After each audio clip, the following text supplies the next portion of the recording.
Paranormal in Pennsylvania may discuss topics such as suicide, murder, and other potentially upsetting things. Listener discretion is advised. Hello, and welcome to Paranormal in Pennsylvania, where we discuss history and hauntings. Today's story takes us to the Poconos, to one of our first significant animal ghosts. I'm Sarah. And I'm David. Let's get into it. So, today we're going to talk about the candle shop of the Poconos. And we went here on vacation. We were just in the Poconos with my family. And I was excited for this one because even though you wouldn't suspect it from a candle shop, it is animal ghosts. Yes, but what kind of animal ghost? Monkeys. What kind of monkeys? We'll get into it. So we've had horses at Brandywine Battlefield and Devil's Den, but never anything truly significant. And I was really disappointed when we did the zoo that we didn't have more animals. I thought for sure there would be some, but this definitely has monkeys there. So the shop is located in Swiftwater, Pennsylvania, and was originally built in 1897. Prior to being a candle shop, it was used as a biological research lab. And there were monkey cages actually in the basement. Interestingly, the doctor that was conducting the research lived there with his family. The research contributed to improvements of smallpox and yellow fever vaccines, and the original monkey cages and some of the equipment are still in the basement, which you can tour for a fee, noteworthy only on Saturdays, which we didn't know going into it. So, and Sundays, I thought. Oh, I'm not sure. Maybe. While the doctor is best known for research on vaccines, he also conducted some darker research, such as cutting off monkey heads with a guillotine to see how their nervous system would react. That's messed up. I know. It's, 1897, I guess. Different scientific methods then. Yeah. There was no IRB at that time. So he was drawn to the research because his father died of yellow fever, and he believed that research on animals was the best way to continue to improve the vaccine. Ironically, his daughter kept a pet monkey. Was the monkey involved in an experiment? No, but I think that's so interesting. Because, what if he were to run out of monkeys? It's not like monkeys are just, in the Poconos, you know? So... Did you look that up? Do you know that factually? that monkeys aren't in the Poconos? I know it. I know it anecdotally. Oh, anecdotally. Ooh, not factually. So, Dr. William Redward Fisher, the doctor, allegedly died in the home in 1926. So they have created the haunted house downstairs. Apparently there are fake monkeys and some haunted walkthrough fake parts to it, but it's also really haunted. And you can buy the candles without paying an entrance fee and going to the downstairs. We have a candle from there. What kind of candle? Dragon's blood. It's my favorite scent. And I think it's ironic because I do GI research and it used to be used to treat GI problems. Yeah, I've never killed a dragon and smelled its blood, but I imagine that's pretty good. It's a plant. So, the ghost story. The most prominent haunting is, of course, monkey screaming, which is not surprising to me. Specifically, we're talking about spider monkeys, though. And if you've ever heard them, they kind of screech more than they scream. In fact, employees were among the first people to bring this to the attention of the new owner, who initially blamed it on the furnace. They said that the furnace was making screeching noises, but it was a monkey. Allegedly. And she said that she started to pay more attention over time, and there were more noises that she heard, such as pounding, and then candles would fall off the shelves by themselves. So very destructive monkey ghosts. They might not know that they're being destructive. Or maybe they do. Maybe they're spiteful. Understandably. Understandable, yeah. Employees have also said that they've heard sounds of stampeding, as if the monkeys have escaped, and they're all running throughout the house. On rare occasions, they say they can smell animals as if there's a zoo underneath them.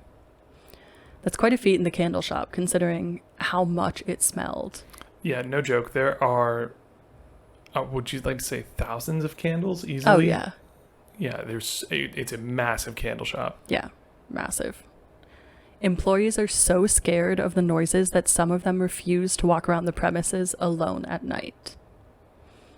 Guests who have toured the shop captured images of the doctor in their photographs, and we took photos and videos there, and unfortunately we didn't capture anything in ours. Initially, they would think that they just captured a man in a photo, but then they would verify against other photos that it was indeed Dr. Fisher, who, again, allegedly died there. Even if he didn't die there because there was no clear record on where he died, I think it would make sense that he haunts it if this work was so important to him. Yeah, that does make sense. I mean, I have nothing else to say against it, right? But right. In the basement, visitors have reported feeling their hair pulled, which seems to be a common way that ghosts engage. We've had that a lot of times, but I also think it could be extra common maybe for monkeys. I don't know. I mean, how many monkey ghosts have we dealt with? That's true. Literally none. Members of the Pennsylvania Paranormal Association visited this house and noted that it had major activity. For anybody listening, not watching, I'm making quotation marks. In addition to the monkey activity already discussed, they heard a ball bouncing on the floor as if someone on the second floor dropped it. So to orient people, the monkeys were in the basement. The first floor is the candle shop, but used to be the first floor of the family home. And then the upstairs was where all of the bedrooms were, and you can also go up there while you're shopping. There's also an attic. Yeah, and there's like stuff for sale on the second floor too, of like all sorts of different holiday season stuff. Mm-hmm. So this is because the family would have spent a lot of time on that second floor because it was their bedrooms. The sound of the ball bouncing is attributed to the family that lived there, not the monkeys. The Paranormal Association did capture a growling sound on the second floor coming from a closet, and the closet was linked to the original chimney. They reported in general feeling as if they weren't alone in the house, and when the owner's husband went up a ladder to the attic, he said he felt a hand on the back of his neck, and it scared him so much that he would never go back up towards the attic. Yeah, that's a really vulnerable place to feel a hand, right? Especially when you're on a ladder. Like if something were to yank you down. Yeah, because I don't know about anybody else, but those like attic ladders, I'm always just feeling a little uncomfortable. Right. Like they could snap at any second, I feel. Research uncovered that the daughter and her pet monkey lived upstairs in the attic. So I think it was them saying like, you need to get out of here. Don't come take my monkey. Right, because again, we still don't know if the daughter's monkey was ever used in experiments, right? It did not say. But they regularly hear the sound of large animals up there in the attic, but it's closed off. So there's no food or water that would permit survival of an animal. So it's not even like it could be raccoons, because nothing can get in or out. Well, my first question is, how do they know it's a large animal? They don't. They just hear sounds like it's a large animal. Okay. So they still fear even opening it to check because they say that there's a malicious spirit that's captured up there on the third floor. 2 psychics toured the property and confirmed that the third floor should never be opened. Additionally, they say that if they move or dismantle the cages, bad things will happen to the owners. In the basement, they asked who was still there, and the owners asked the psychics like who was still there, what ghosts, and the psychics said that the doctor himself was still in the basement. They immediately left after that interaction and refused to elaborate on what the doctor had said to them. That's kind of creepy. Yeah. I wonder if it wasn't words that were conveyed, but like emotions. Or images, I was thinking. Yeah, but then you could still describe those with words. I don't know that they couldn't. I just think they didn't want to. That's fair too. Like if someone is showing you a mental image of a monkey being killed with a guillotine, you know, you don't really want to talk about that maybe. I don't know. In another interview, the owner states that she has seen 5-foot long and 15-foot wide shadow animals moving in the basement. And she called them shadow animals, but then she said that they don't look like any animal in specific. So I think what she probably means by that is they just move in a non-human way. Yeah, wait, 15 feet wide? Yeah. How big is that basement area? I think it's the size of the house, which is pretty big. Oh, so it's just like really open down there. Maybe. Huh. Okay.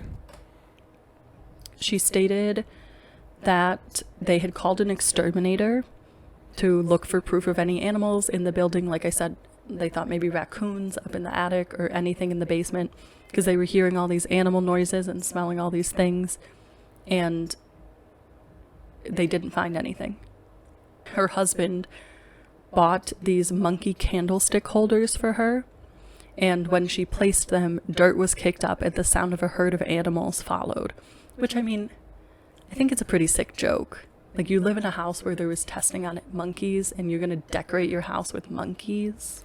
Well, I can see that, but I could also see it being like a way to potentially appease the spirits. Like, we recognize you? Yeah. Okay, I could see that. Hopefully that was the thing. It can go both ways. Either way, they didn't appear to like it. I mean, you tried. Yeah. So, like we said, we couldn't do the tour because I thought it only happened on Saturdays, but it might also be Sundays. So we couldn't see the monkey cages, which I'm sad about, because I was interested in it for the science and the haunting, and of course, like, the scientific history. We were able to walk around the house, both floors, and we saw tons of stuff in the shop, and we talked to the woman working behind the counter. She has worked there for many years, and she said something happens almost every day there, which is crazy. And she said it used to scare her, but after so many years, she's just used to it, and that no one, including herself, has ever gotten hurt. So I guess that's a positive. They seem like they're angry spirits, but maybe they don't want to hurt people because they were hurt. Yeah, I don't know. The thing that makes this interesting to me is, like, you know, you can kind of understand the motivations of human ghosts, right? But when it's an animal, how do you understand their motivations? Right. So we didn't have a paranormal experience, and we went there with 3 family members.